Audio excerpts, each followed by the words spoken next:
సుమన్ టీవీలో మీ business promotions కోసం ఈ కింది నెంబర్ను సంప్రదించగలరు.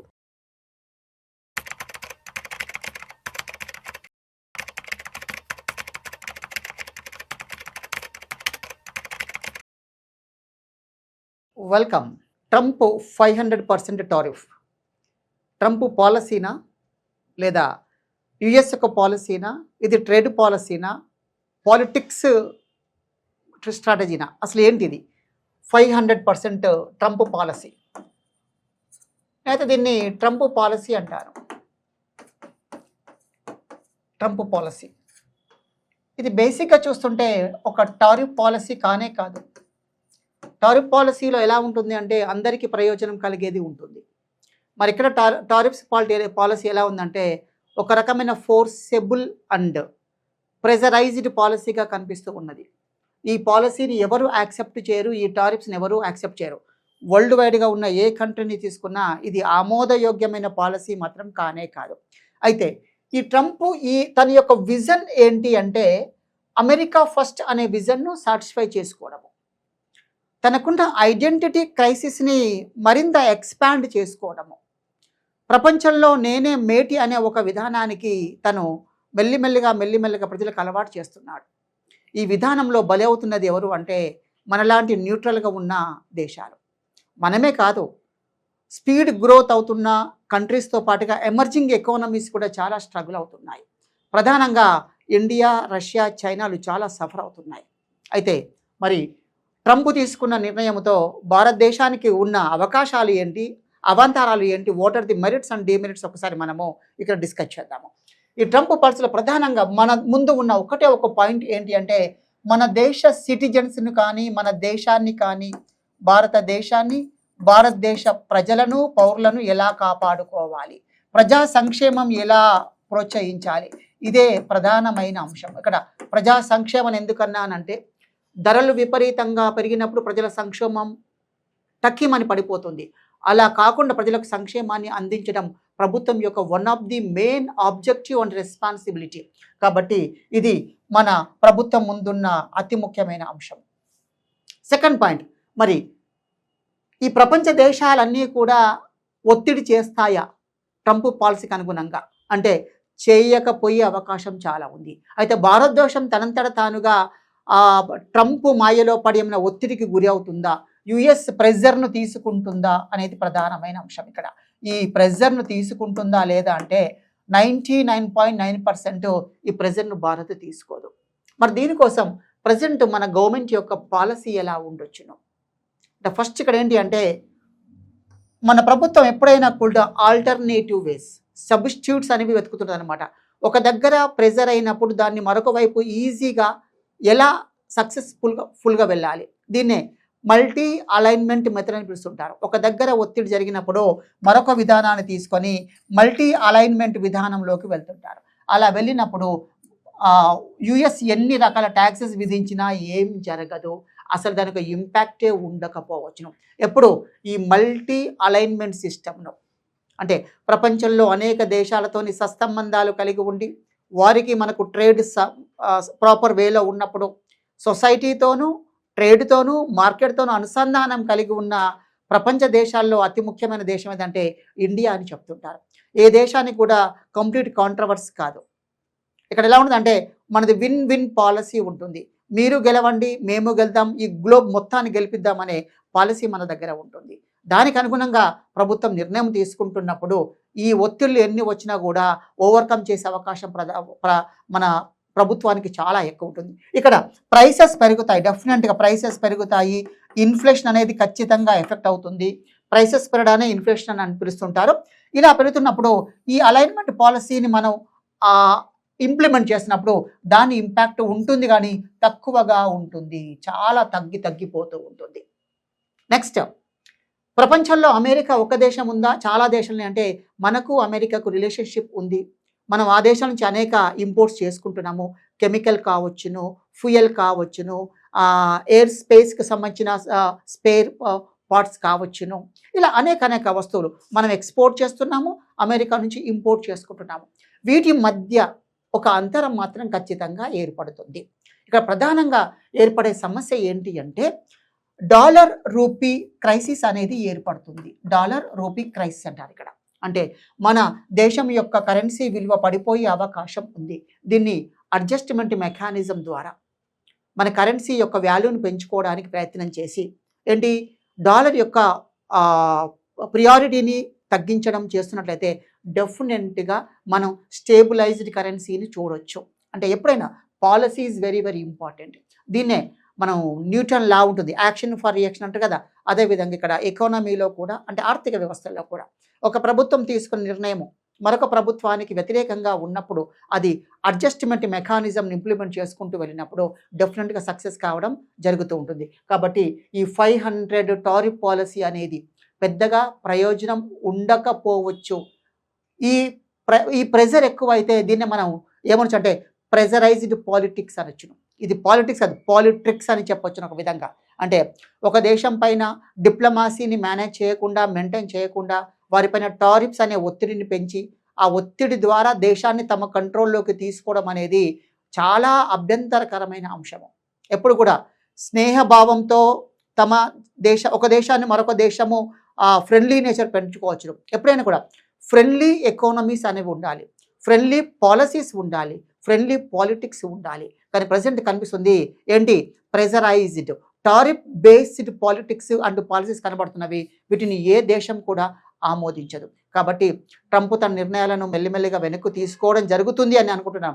గతంలో వివిధ దేశాలపైన ఇంపోజ్ చేసిన విధానాలను మళ్ళీ రివైజ్ చేసుకుంటూ మార్పులు చేర్పులు చేసిన అంశాలు మనము చూస్తూనే ఉన్నాము.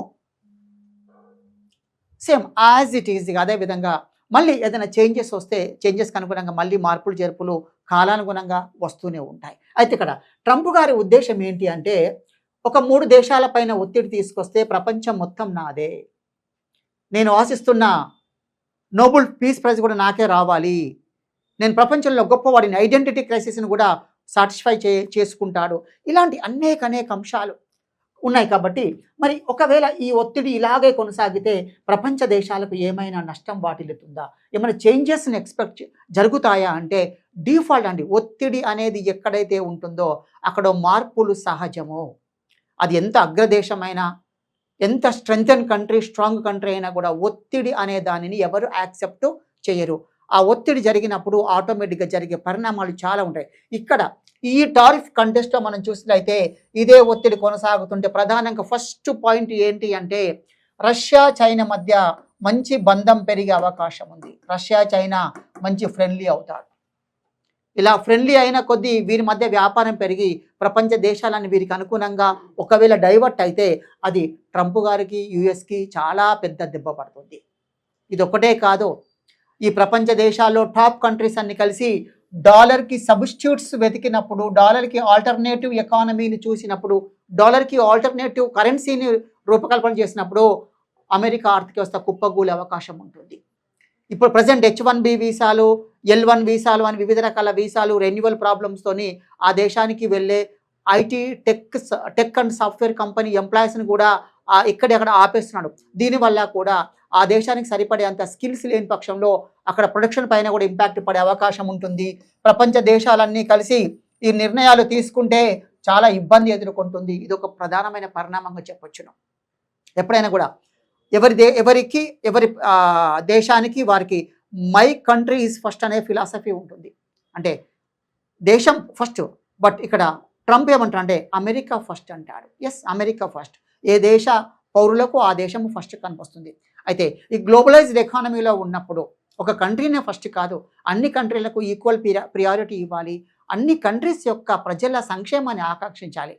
ఇప్పుడు ఫర్ ఎగ్జాంపుల్గా అక్కడెక్కడో పెట్రోల్ ప్రైస్ పెరిగితే ఏమవుతుంది అని మనం చూడొచ్చు. ఎక్కడో సౌదీ అరేబియాలో పెట్రోల్ ప్రైస్ పెరిగినా, అమెరికాలో పెట్రోల్ ప్రైస్ పెంచినా, టారిఫ్ పెంచడం వల్ల పెట్రోల్ ప్రైస్ పెరిగినా, డీజిల్ ప్రైస్ పెరిగినా మనకు హైదరాబాద్లో చాయ్ ప్రైస్ పెరుగుతుంది.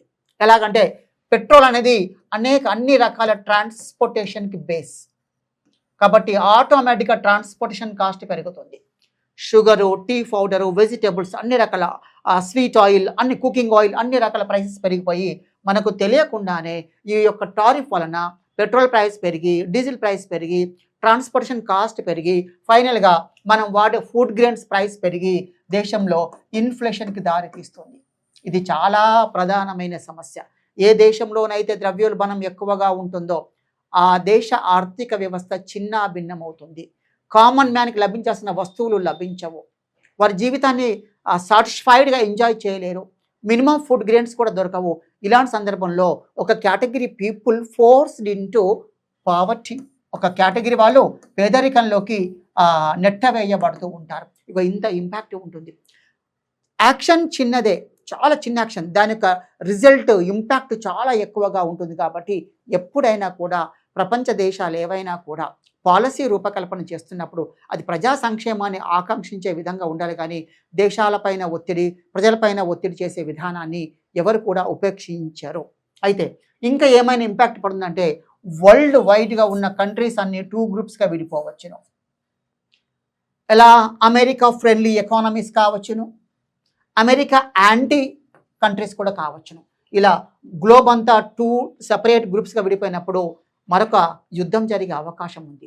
చిన్న పాలసీ రిజల్ట్ అనేది చాలా పెద్దది. అంటే ఎప్పుడు కూడా పాలసీ చేస్తున్నప్పుడు దాని యొక్క రిజల్ట్, ఇంపాక్ట్, ఎఫెక్ట్ అనేది చూసుకుంటూ వెళ్ళాలి.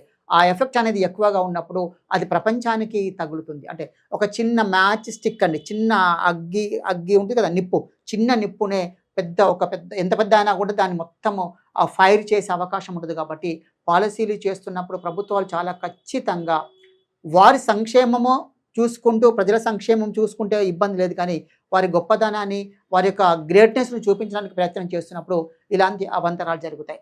చాలామందికి ఇక్కడ ఒక డౌట్ వస్తుంది, సరే ఎందుకు ఇలా ట్రంప్ గారు ఇలా చేస్తున్నారు అంటే ఏం లేదండి. ఇక్కడ వారి యొక్క పాలసీ ఏమిటి అంటే సింపుల్ ఒక పాలసీ అన్నమాట. ఏంటి? ఇప్పుడు ఈ మధ్య కాలంలో వెనిజులాను ఆక్యుపై చేసుకున్నారు. ఈ వెనిజులా నుంచి చైనాకి ఎక్కువగా, అనేక దేశాల నుంచి వస్తుంది, చైనాకి కూడా ఎక్కువగా petrol, diesel, crude oil import చేసుకున్నారు. అంటే అరౌండ్ వీరు ప్రొడక్ట్ చేసే మొత్తంలో సుమారుగా 75% ఎవ్రీడే 75% చైనాకి ఇంపోర్ట్ చేసుకున్నారు. అంటే చైనా ఎకానమీకి ఒక విధంగా వెనిజులా ఎకానమీ సపోర్టివ్గా ఉందని చెప్పొచ్చు. కొంత పార్ట్, నాట్ హోల్ పార్ట్, కొంత పార్ట్. నెక్స్ట్ ఏం చేస్తుంది? రష్యా ఉంది కదా, రష్యాకి ఎవరు సపోర్ట్ చేస్తున్నారు అంటే ఇండియా ఆయిల్ ఇంపోర్ట్ చేసుకుంటుంది కాబట్టి ఇండియా సపోర్ట్ చేస్తుంది. చూడండి, ఇక్కడ ఈ సపోర్ట్ను ఏం చేయాలి? కట్ చేయాలనేది ప్రధానమైన కాన్సెప్ట్. అందుకేమంటాడు, మీరు రష్యా నుంచి వస్తువులు ఆయిల్ ఇంపోర్ట్ చేసుకుంటే, ఎక్స్పోర్ట్ చేసుకుంటే మా ట్రేడ్ పైన మేము మీకు అనేక రకాల రిస్ట్రిక్షన్స్ పెడతామని ప్రకటించారు. దీనివల్ల ఏమవుతుందంటే ఇండియా రష్యా మధ్య గ్యాప్ ఏర్పడాలనేది ప్రధాన సంకల్పం. కానీ ఇది ఎట్టి పరిస్థితిలో సాధ్యం కాదు. ఎప్పటి నుంచో తరతరాల నుంచి ఇండియాకి రష్యాకి మంచి అనుబంధము, ఒక రకమైన ఫ్రెండ్లీ నేచర్ ఉంది. కాబట్టి అది అదే విధంగా కొనసాగే అవకాశాలు చాలా ఎక్కువగా ఉన్నవి. మరి ఇండియా కూడా ఆచితూచి స్టెప్స్ చేస్తుంది. కానీ ఎవరిని ఫుల్ ఫేవర్గా అండ్ అన్ఫేవర్గా, పాజిటివ్గా, నెగటివ్గా, ఎన్మిస్గా చూడదు. కాబట్టి ఇలాంటి సిచ్యువేషన్లో ఈ దేశాల మధ్య బాండింగ్ పెరిగే అవకాశం మరింత కనిపిస్తుంది. ఇప్పుడు ఏంటి? ఒక చిన్న టెక్నికల్ వాడచ్చు అనమాట. ఈ వెనిజులాను ఆక్యుపై చేశారు కదా, ఇక్కడ ఉండే పెట్రోలు, డీజిల్ అంతా కూడా ఇండియాకి సప్లై చేయొచ్చు ఇక్కడ నుంచి. అప్పుడు మనకు తెలియకుండానే రష్యా పైన ఇంపాక్ట్ పడుతుంది అనేది ట్రంప్ గారి ఆలోచన అయి ఉండొచ్చును. అంటే ఇక్కడ నుంచి పెట్రోల్, డీజిల్ ఇక్కడికి వచ్చేసరికి మరి మనకు రష్యా నుంచి ఇంపోర్ట్స్ తగ్గించే అవకాశం ఉంటుంది. ఎందుకు మరి ఫైటింగ్ అంటే ఈ రష్యా ఉక్రెయిన్ మధ్యలో వార్ జరుగుతుంది. మీరు ట్యాక్సెస్ పే చేస్తుంటే, మీరు అమౌంట్ పే చేస్తుంటే, మీరు ప్రొడక్ట్స్ కొంటూ ఉంటే వారికి ఇన్కమ్ సోర్స్ వస్తుంది. ఆ ఇన్కమ్ ద్వారా వాళ్ళు ఏం చేస్తున్నారు? మిజైల్స్ కొంటున్నారు, గన్స్ కొంటున్నారు, ఓకే, రాకెట్స్ కొంటున్నారు. ఈ రాకెట్స్తో యుద్ధం మొదలవుతుంది. ఈ యుద్ధాన్ని ఆపాలన్నదే నా యొక్క ప్రధాన సంకల్పం అని అంటున్నారు. పాలసీ ఇది, యాక్షన్ ఇది అంటున్నారు. కానీ ఇది సరైనదిగా, సమంజసంగా ఉన్నది కాదు. కాబట్టి ఇవన్నీ కూడా రివైవల్ జరగాలి, రివ్యూ జరగాలి. ఆటోమేటిక్గా చేంజెస్ వస్తుంటాయి. ఎప్పుడు అంటే కొన్ని కంట్రీస్ ఏకదాటిపైకి వచ్చి ట్రంప్ను పదే క్రిటిసైజ్ చేసుకుంటూ వారికి ఇతర దేశాలకున్న ట్రేడ్ సంబంధించిన రిలేషన్స్ కొద్దిగా గ్యాప్ అవుతున్న కొలది ఖచ్చితంగా ఆ గ్యాప్ పెరుగుతుందని భావించినప్పుడు రివ్యూ చేసుకొని టారిఫ్ సిస్టమ్ని, ట్యాక్స్ సిస్టమ్ని కొద్దిగా మళ్ళీ చేంజ్ చేసుకొని న్యూట్రలైజ్ చేసే అవకాశం ఉంది. కానీ ప్రపంచంలో ఏ దేశమైనా కూడా హ్యాపీగా ఉండాలి అంటే ప్రపంచ దేశాలన్నింటిపైన ఫోకస్ చేయాలి. కానీ ట్రంప్ గారి విధానం ఎలా ఉంటుందంటే ఆన్ డయాస్ అంటాం, ఆన్ డయాస్ పైన మేరా బాయ్ అంటాడు, my brother, best friend, my closest friend అని అంటుంటారు. Off the dais boy boy అంటాడు. అంటే మీ పాలసీ మీదే, మా పాలసీ మావే, సో మేము మీ పైన ట్రేడ్ అండ్ టారిఫ్స్ విధిస్తాము, మీరు వాటిని యాక్సెప్ట్ చేయాలి, మీరు దాన్ని ఖచ్చితంగా ఇంప్లిమెంట్ చేయాలనే విధానం ఉంటుంది. కాబట్టి ఈ పాలసీ ఉన్న వ్యక్తులు ప్రపంచానికి ఒక విధంగా ఒక నెగటివ్ ఇండికేషన్ లాగా చెప్తూ ఉంటారు. ఎకానమీలు బాగుపడాలి, వరల్డ్ మొత్తం సుభిక్షంగా ఉండాలి అంటే పాలసీ ఈజ్ వెరీ ఇంపార్టెంట్. కాబట్టి ఇలాంటి పాలసీలను ఏ ఎకనామిస్ట్ కూడా యాక్సెప్ట్ చేయరు. సంక్షేమమే మాకు చాలా ముఖ్యము, ఇంకా ఏది అవసరం లేదు. సంక్షేమం, వెల్ఫేర్, అందరూ హ్యాపీగా ఉండాలి, రోజుకు 3 పూట్ల తినగలగాలి, ప్రశాంతంగా నిద్రపోగలగాలి, ప్రశాంతమైన సెక్యూరిటీని ప్రొవైడ్ చేయగలగాలి. ఇదే ప్రశాంతత, peace of mind of every individual. అదే ఈ ప్రపంచం యొక్క ఒక రకమైన అన్నోన్ స్లోగన్ అంటాము. అంటే ప్రశాంతత ఉన్నప్పుడు ప్రపంచం చాలా హ్యాపీగా ఉంటుంది. కాబట్టి ఆ విధానాన్ని అనుసరించాలి. ఆ విధానానికి వ్యతిరేకమైన ఏ రకమైన ట్రేడ్ కానీ టారిఫ్స్ కానీ యాక్సెప్ట్ చేయడం జరగదు. టారిఫ్స్ అనేది అభివృద్ధికి సంబంధించిన ఒక టూల్. దీని ఎకనామిక్స్లో డెవలప్మెంట్ టూల్ అంటాము, వెల్ఫేర్ టూల్ అంటాము, ప్రొటెక్షన్ టూల్ అంటాము.